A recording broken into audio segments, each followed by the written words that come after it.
The other day, I talked about the absolute laziness and mediocrity that Jerry Seinfeld always represented in my mind, but I mean, quite clearly does now, I think, to many people.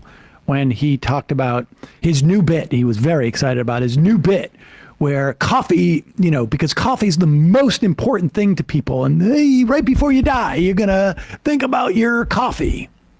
And then when asked, like, what's your favorite coffee? I don't know. Italian or France, it seems like to taste better there. To be fair, he said he was working on that bit. He might need to work pretty damn hard. Yeah, early stages. That's quite a premise, though. I mean, it just shows like the just absolute, like complete laziness vapid. in his comedy that always existed. And but now he's also now complaining about something else. Is this the point where This is about real men. Yeah, so Barry Weiss asked him about his trip to Israel. He went there after October 7th. Jerry also, you can find photos of him posing with the IDF and a bunch of machine guns, like a real tough guy, this multi-millionaire who wanted to cosplay as someone committing a genocide. So Barry Weiss also supports the genocide. She's the free speech warrior that hasn't commented once on the historic crackdown on the free speech of college kids protesting a genocide, and she's affirmatively supported it. Yes, but her whole premise, this is on her network, The Free Press. So, just curious. Here's Jerry lamenting the loss of real masculinity. Is that this part? Yeah, that's this part. Oh, okay. I'm sorry. I thought we were talking about when he was talking about October 7th. Okay. I set up the wrong situation. My bad.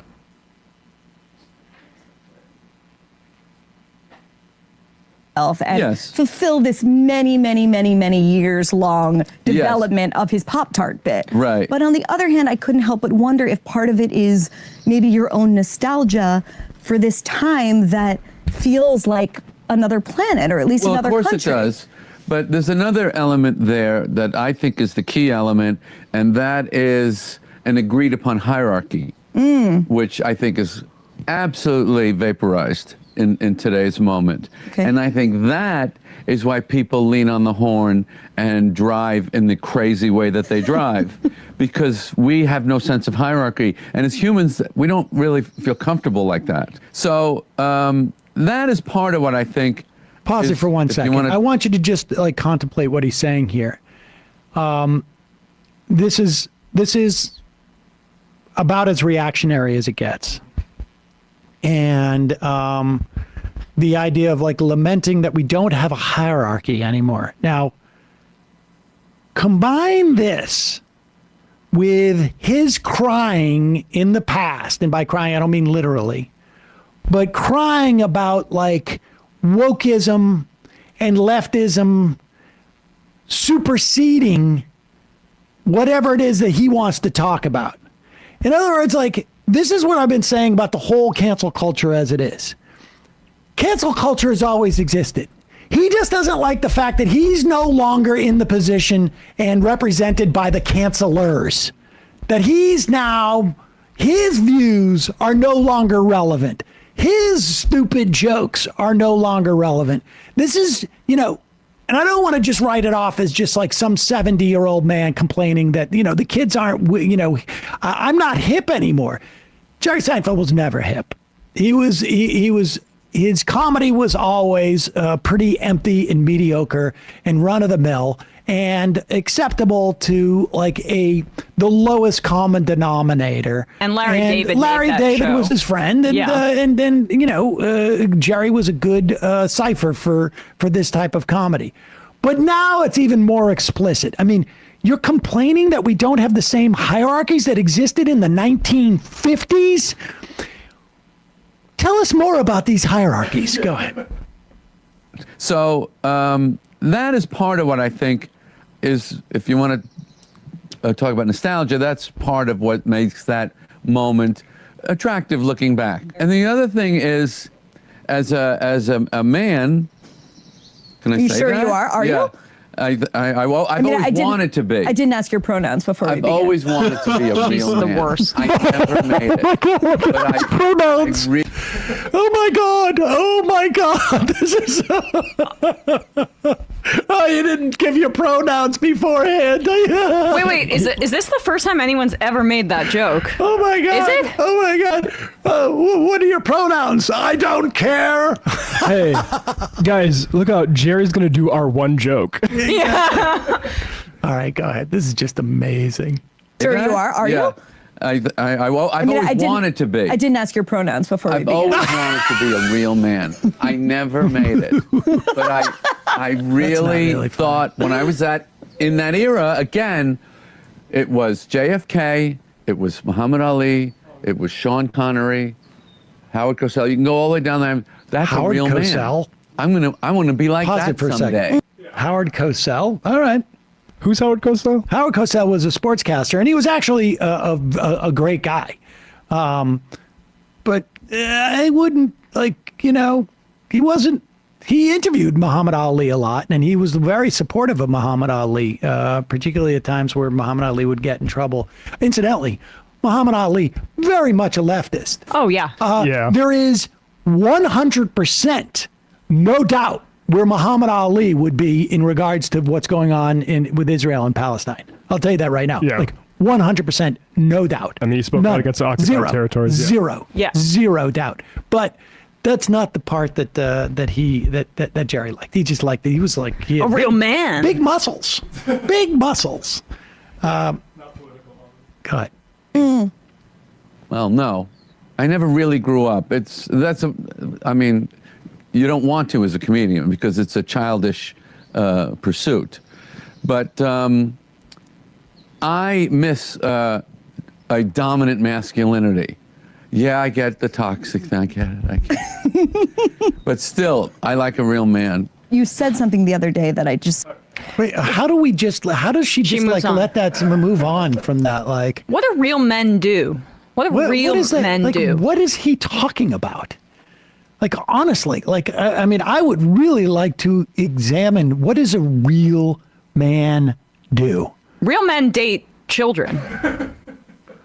Real men, what is he talking about? Like, what is it? What is it that combines that Muhammad Ali and JFK shared in his mind, and Howard Cosell? Like, this is just a guy who, grew up and wanted everything to be dominated by men. Like, I mean, he's literally calling for it. He's saying that, but it's also like. Isn't it gross to him that he's being interviewed by a woman? He says that he never grew up there, and I guess that was somewhat truthful because this is all like heroes from his childhood that he's saying we need to return to. Yeah, you sound like I don't know. You're like, oh, I miss my teddy bear. I miss Muhammad Ali. I miss Daddy. I miss Daddy. I miss when I got to hear Howard Cosell call boxing matches. It's like, okay, yeah. I mean, I miss SpongeBob. Oh gosh, when could we go back to real masculinity? Him making the serial movie to escape to a time where hierarchies were imposed is like, I would project that onto him and be like, well, I'm probably psychoanalyzing too much. He just admitted it. Yeah. Unbelievable. And here's the part where they talk about his trip to Israel. If you want. Here he shows off his masculinity here. Exactly. Off target. So that's, to me, comedic. You know. You were in Israel Yes. since the war started. How was that trip? The most powerful experience of my life. Really? I'm sure. Yeah. Why? Be so close to a slaughter of people and not You know, even be you aware just- of it.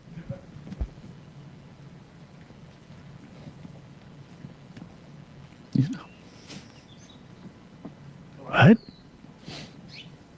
She you knows? thinking of someone in particular?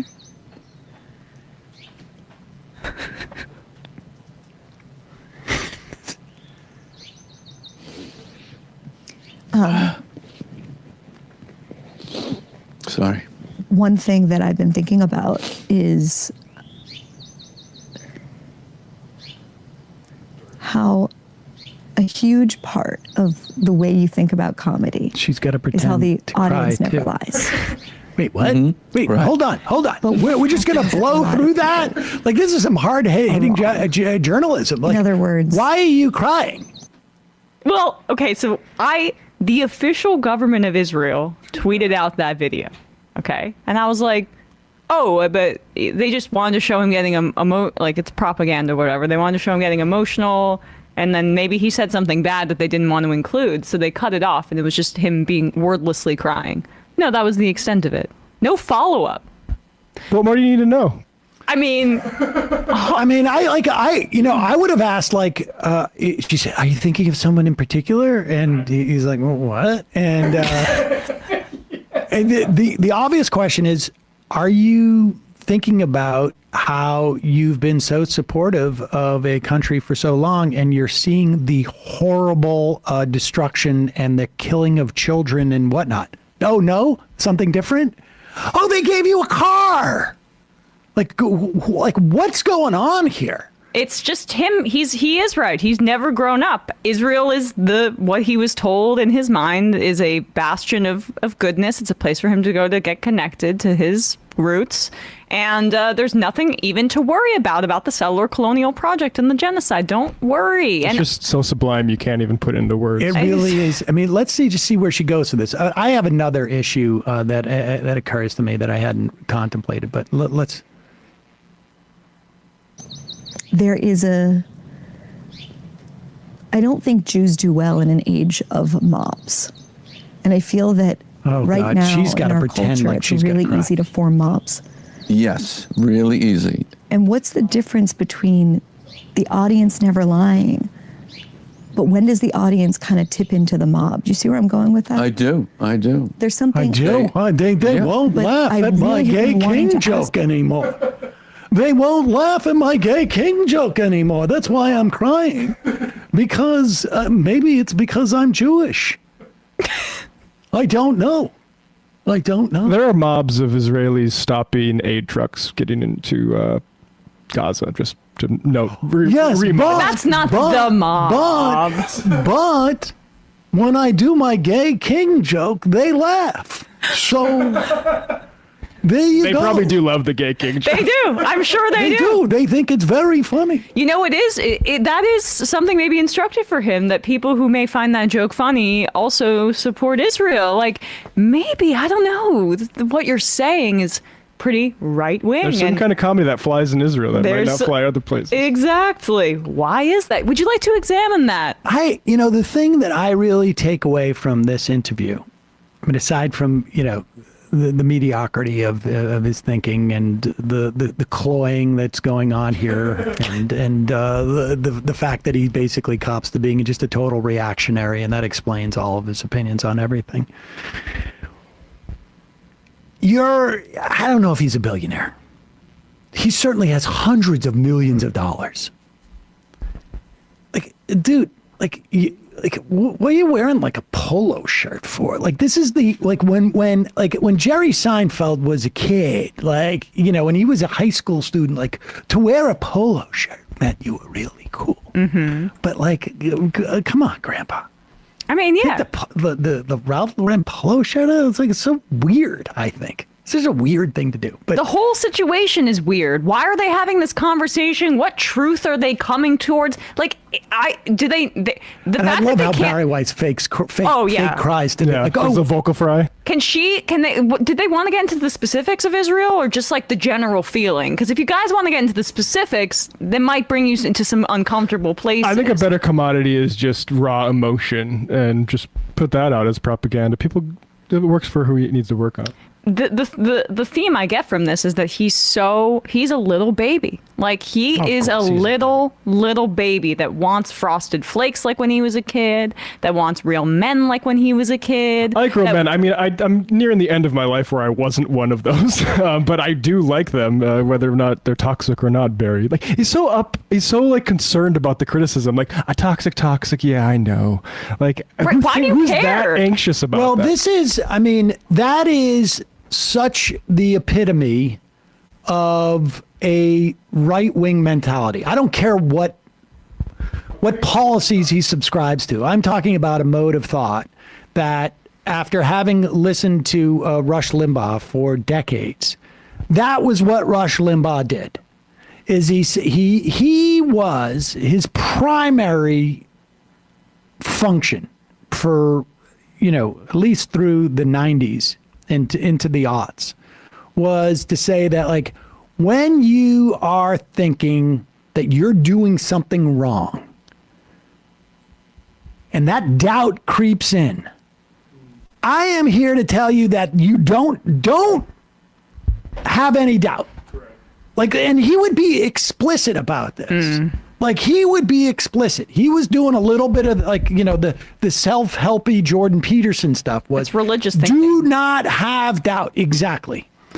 And you're going to hear its doubt, and it's going to make some sense to you. Like, yeah, I get it. Toxic masculinity and all the rape that take place, and in the show business where, like, so many women, it was just a function, like, their careers were a function of, like, whether, some movie mogul, I get that. But how do you get from, like, being aware of that to just dismissing it by just saying, saying the words? You need to nurture a right-wing mentality and aggrievement that overpowers that. And that's all that's on display there. It's fascinating. Dan from Columbus says, Jerry Seinfeld wasn't hip. Of course he was hip. What other childless 40-year-old knew more than him about what high schoolers were talking about in the 90s? It's a good point. Yep, it's a good fair, point. He fair. was close to the culture. Fair. So close he could almost grope it. Folks, we're not going to have time for phone calls. We should have never turned the voicemail off by mistake. A couple of you have been waiting for almost 50 minutes. Apologies. I like how you say we should have never done that, as if such a disastrous choice. I felt bad. I feel bad. Yeah. And then I thought, like, okay, well, I'll leave them hanging on there. Also costs us money. I mean, yeah, it ain't free. Oh, It ain't free. Comes out of your salary, Emma. Yeah, there you go. damn it. Why did you do that? That was your 401k right there. Dizzle McPhysical. We already. You underestimate the level of personal agreement that drives our politics in America, dude. Oh, no, I don't. Oh, no, I do not. Andy from Kansas City. I don't know if you were here for the zero-sum wars, but to my mind, the biggest driver of that Trump aggrievement is exactly been expressed by Jerry Seinfeld, which is, I miss the hierarchy that existed before. And there is no doubt that over the course of the past 40 or 50 years, the financial situation for individuals has slowly been degraded. The amount of work, the ability to lead a quality life has been degraded. Things are very expensive. Things are very often precarious. There is no doubt. But that sentiment, the reason why we don't have, after those 40 or 50 years, it seems to me, of a stronger pro-worker movement, although we are seeing it, come out of, like, after COVID, there's a little bit more of that sort of like consciousness and solidarity, is because there is a significant percentage of the country that looks to television, and because what is he talking about? Howard Cosell, Muhammad Ali, JFK. And it's interesting to me that his real man is Muhammad Ali, as opposed to, say, Martin Luther King.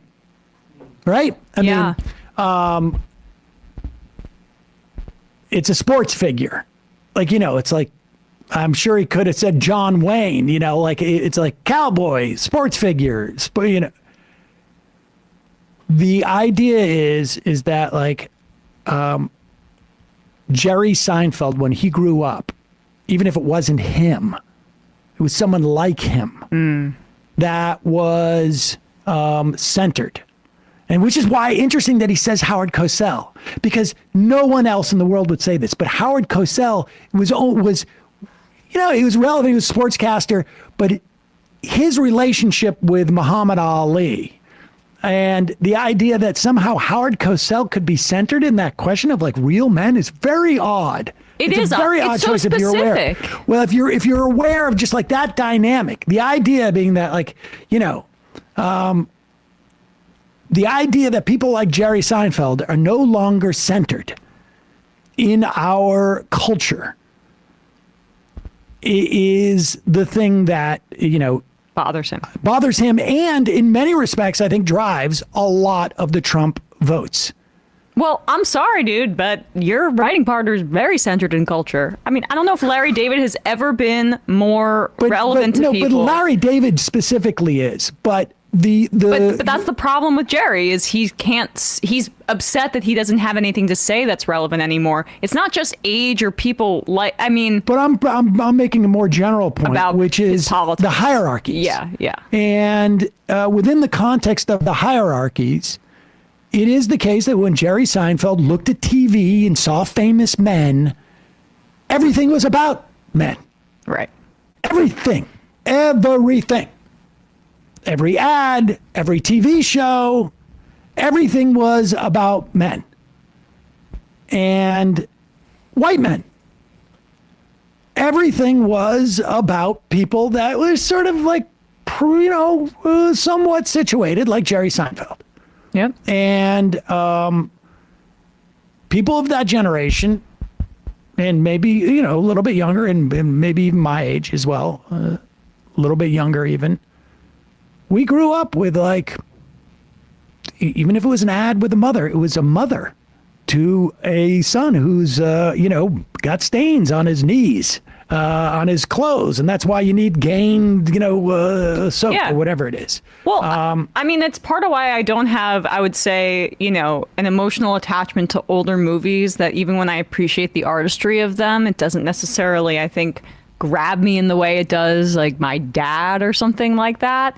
And that's in part because it's not for me. Like a lot of it wasn't, I don't think, and some movies are, there's some wonderful old films, but you know, when the women aren't writing the material sometimes, or I'm not even like talking, and I'm a white person, there are swaths of black people, of, you know, Asian American people, whoever, where this media wasn't for them either.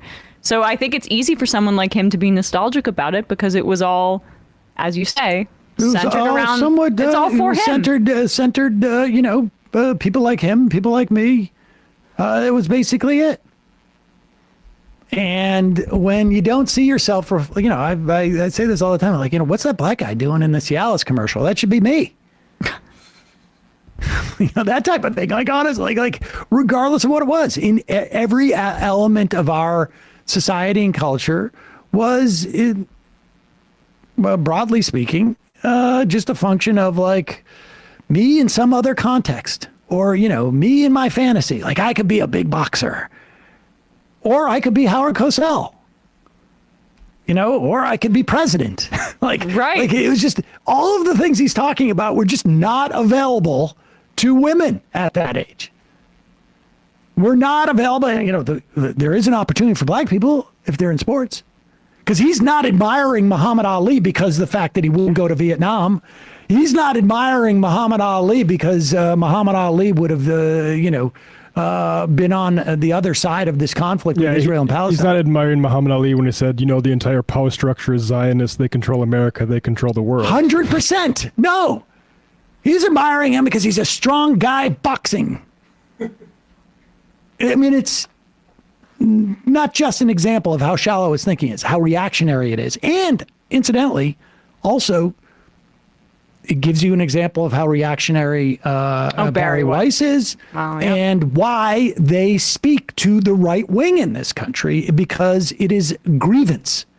And it's grievance based upon just their status that they have lost in some fashion. And by the way, he can still be a reactionary right winger and vote Democrat. Like, I mean, that if I know he's there's done. room. I know he's done fundraisers for Democrats and stuff like that in the past, but that doesn't necessarily mean that his politics are in any way indistinguishable from the people that we're talking about. I do think maybe we should learn something. The next time there's a Social Security actuary report out, you should just be like, and cry. What do you think about the Social Security report? Is there someone specific you're thinking about getting Social Security? No. Next question. Move on to Medicare. Move on to Medicare, please. Oh, God. Hey, folks, don't forget to hit the subscribe button and check out our daily show. We do it every day at 12 p.m. Eastern for about 2.5 hours. We even take phone calls. You should check that out.